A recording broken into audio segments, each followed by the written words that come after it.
사랑하는 은혜와 진리 장로교회 교우 여러분, 평안한 밤 되셨습니까?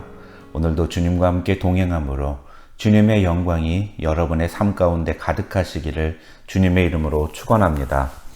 오늘 새벽에 만나 본문은 사무엘하 23장입니다. 그 중에 1절부터 7절을 제가 읽어 드리겠습니다.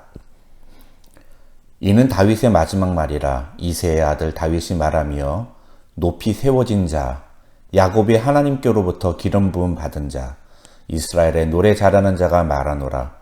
여호와의 영이 나를 통하여 말씀하시며 그의 말씀이 내 혀에 있도다. 이스라엘의 하나님이 말씀하시며 이스라엘의 반석이 내게 이르시기를 사람을 공의로 다스리는 자, 하나님을 경외함으로 다스리는 자여. 그는 돋는 해의 아침빛 같고 구름 없는 아침 같고 비 내린 후에 광선으로 땅에서 우미 돋는 새풀 같으니라 하시도다. 내 집이 하나님 앞에 이같지 아니하냐. 하나님이 나와 더불어 영원한 언약을 세우사 만사에 구비하고 견고하게 하셨으니 나의 모든 구원과 나의 모든 소원을 어찌 이루지 아니하시랴. 그러나 사악한 자는 다 내 버려질 가시나무 같으니 이는 손으로 잡을 수 없음이로다. 그것들을 만지는 자는 철과 창자루를 가져야 하리니 그것들이 당장에 불살리리로다 하니라. 오늘 본문은 다윗의 마지막 말이라는 표현으로 시작하고 있습니다.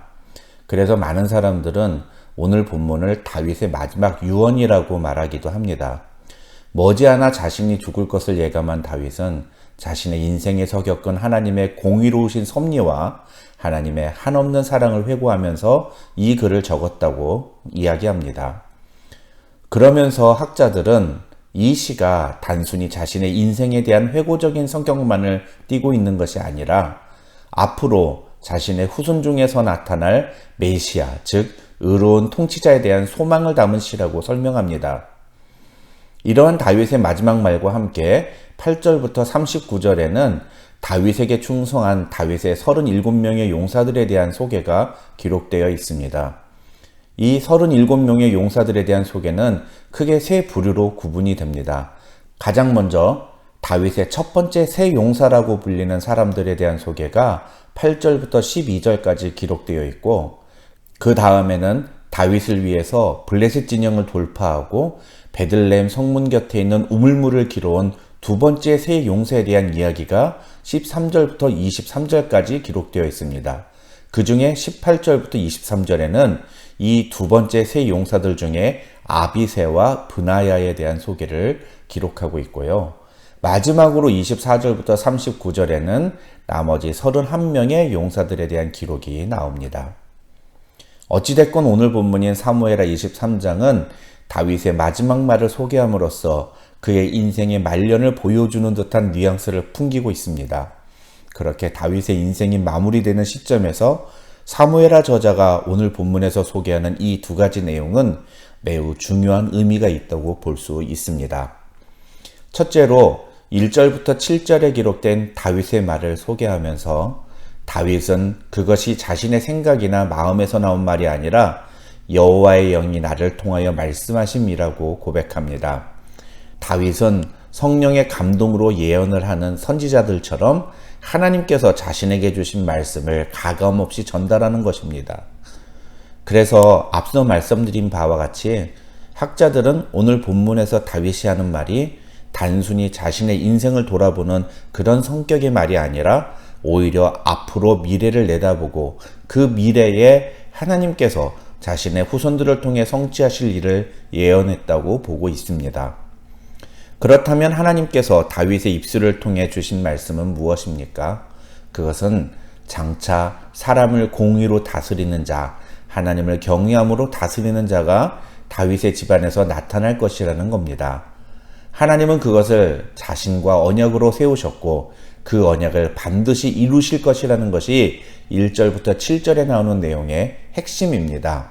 실제로 마태복음 1장 1절을 보면 아브라함과 다윗의 자손 예수 그리스도의 계보라며 예수 그리스도께서 다윗의 자손임을 선언합니다. 1000년 전에 다윗을 통해 예언된 메시아를 하나님께서 실제로 다윗의 집안에서 태어나게 하신 것입니다. 오늘 말씀을 통해 우리가 적용해야 하는 첫 번째 부분이 바로 이것이라고 생각합니다. 우리는 지금 당장 우리 눈앞에 직면한 것들만을 바라보고 살아가서는 안 된다는 것입니다.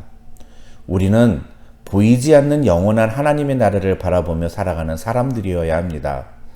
고린도후서 4장 18절에서 바울은 우리가 주목하는 것은 보이는 것이 아니요 보이지 않는 것이니 보이는 것은 잠깐이요 보이지 않는 것은 영원함이라고 말합니다.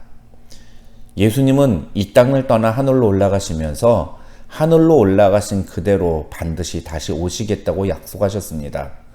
그리고 주님이 다시 오시는 그날에 예수 그리스도를 믿는 우리는 주님과 함께 세세토록 왕노릇할 것이라고 약속하셨습니다.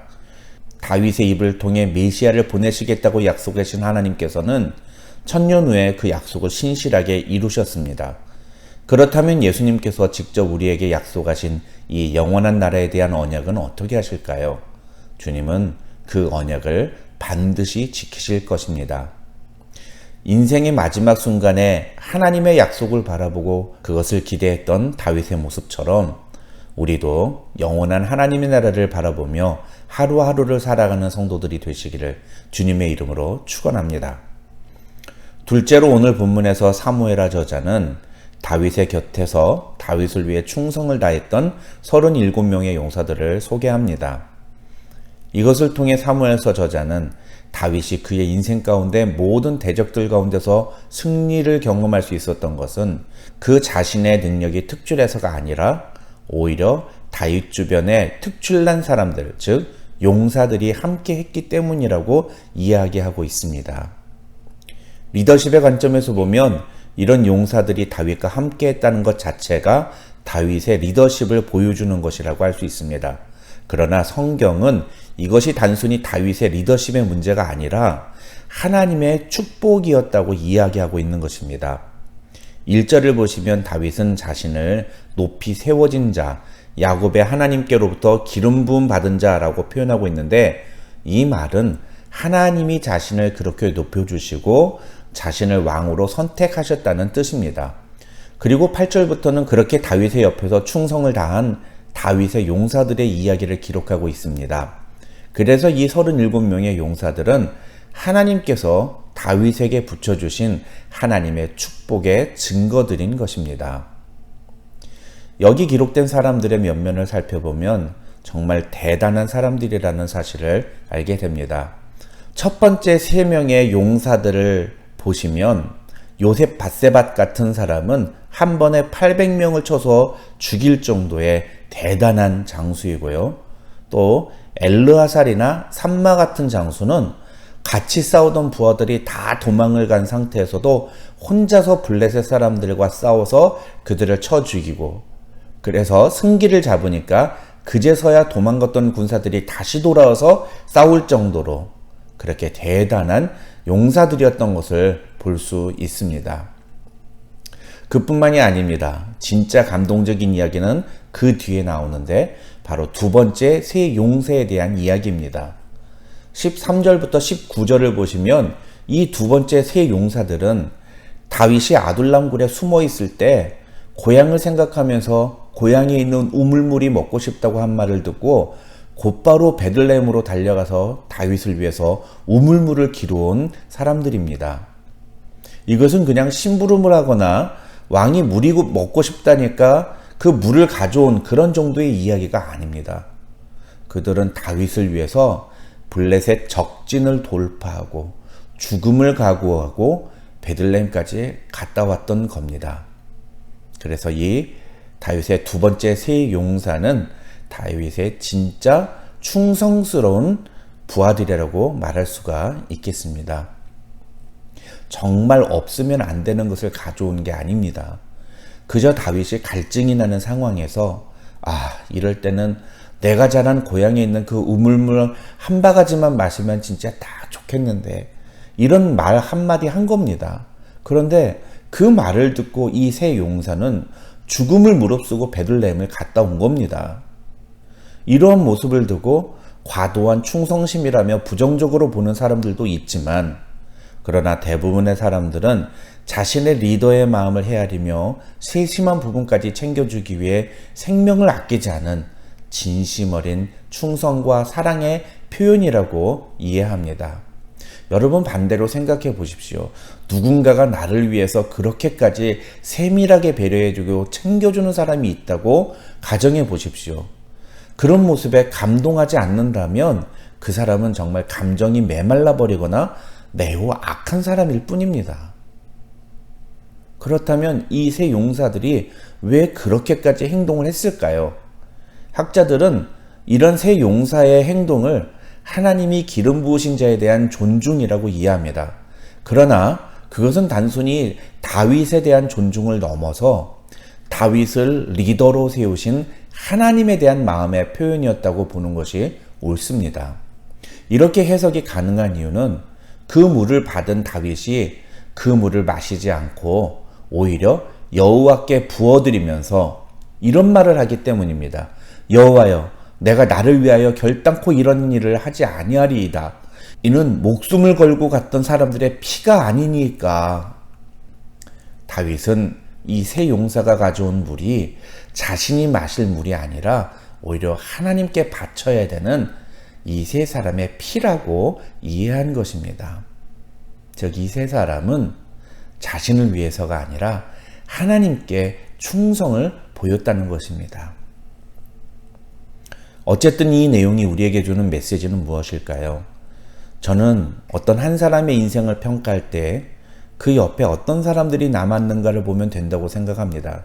어떤 사람이 인생을 마무리하는 시점에서 그 옆에 그를 돕고 그와 마음을 함께하며 그를 위해서 목숨을 걸고 헌신하고 희생했던 사람들이 있었다면 그의 인생은 정말 성공한 인생이 아니었을까요? 다윗에게는 37명의 용감한 용사들이 함께했고 그것은 다윗의 인생이 어떠했는가를 그리고 하나님이 다윗에게 얼마나 큰 축복을 해주셨는가를 알 수 있는 증거였던 것입니다. 과연 우리 옆에는 누가 있습니까? 만약 오늘이 나의 인생이 마지막 순간이라고 한다면 내 가족들을 제외하고 내가 함께했던 사람들이라고 이야기할 수 있는 사람들이 과연 몇 명이나 된다고 생각하십니까? 오늘날 점점 시대가 각박해지면서 사람들은 믿을 만한 존재가 못 된다는 말이 아주 진리처럼 받아들여지고 있습니다. 그러나 저는 그러면 그럴수록 결국 손해가 되는 것은 우리 자신이라고 생각합니다. 내가 남을 믿지 못하는데 누가 나를 믿어줄 수 있겠습니까? 내가 누군가에게 신뢰를 받고 사랑과 존경을 받으려면 그만큼 나도 다른 사람을 사랑하고 그를 존경하고 그를 신뢰하는 것이 마땅한 것입니다. 그런 점에서 오늘날 교회가 회복해야 할 가장 중요한 부분이 무엇이냐? 저는 사람과 사람 사이의 믿음이 아닌가 생각합니다. 믿을 수 있는 동역자를 얻는다는 것은 인생에 있어서 가장 큰 축복이기 때문입니다. 저는 우리 은혜와 진리 장로교회 교우들이 저에게 그런 축복의 동역자들이 되어주셨으면 좋겠습니다. 또 저도 여러분에게 그런 사람이 되었으면 좋겠습니다. 언젠가 우리 모두 주님 앞에 서는 그날에 하나님께서 나의 인생에 우리 은혜와 진리 장로교회 교우들 같은 동역자를 만나게 해주신 것이 가장 큰 축복이었노라고 고백할 수 있게 되기를 소망합니다. 그런 은혜와 축복이 우리 모두에게 함께 하시기를 주님의 이름으로 축원합니다.